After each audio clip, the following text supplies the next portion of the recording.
الله عليك ذيك السواية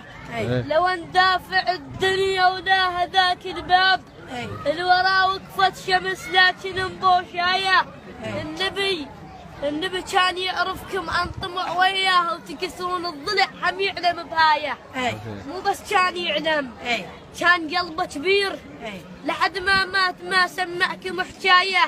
قضى عمره يخيط وانتم تفدقون قضى عمره يخيط وانتم تفدقون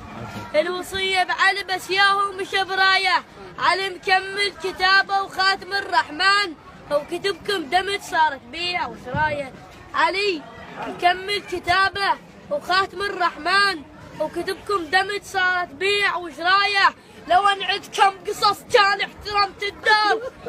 كانت الرسول اشرف مصلايه حرمت طلعتكم يلا مولانا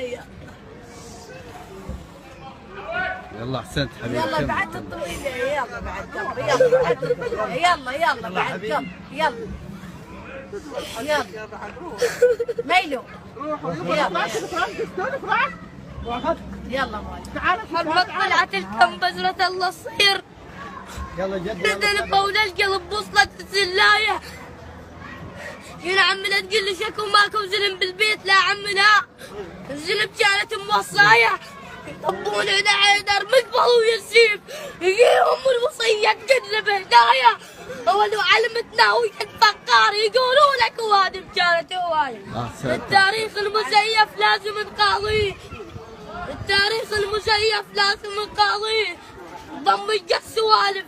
واعكس الآية وشنو فرحة الزهرة شنو فرحة الزهرة الزهرة فرحت بيش شنو فرحة الزهرة الزهرة فرحت بيش المكسورة الضلع هم تبتسم هاية سويتها فرحة حتى المصصار كانت من تون تنتج على الحيطان بدمع على السام حناية وبعد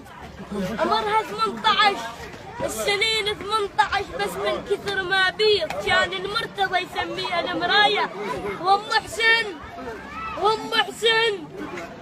حسن ترى عدها ولد موجود اذا يطلع يقيم عينيكم جنايه ابو صالح قريبا يفقس الكمعان وعلى خشم النواصب يشتخ الرايه او يحط ايده بدينه ونروح لام حسين ونقعدها او نحط على القبر رايه او الا نطوف مكه وبالاذان نصيح اشهد ان حيدر اول الغايه او نرد لارض البقيع نهوس على حسين او نرد لارض البقيع نهوس على حسين او نجي قبر الحسن ونرفعه جنبايه او نجي نقعد علي ونخسر رقبته بهين سارق شيء خلنا نشغلك اجازه خذ من المايك تعال يقول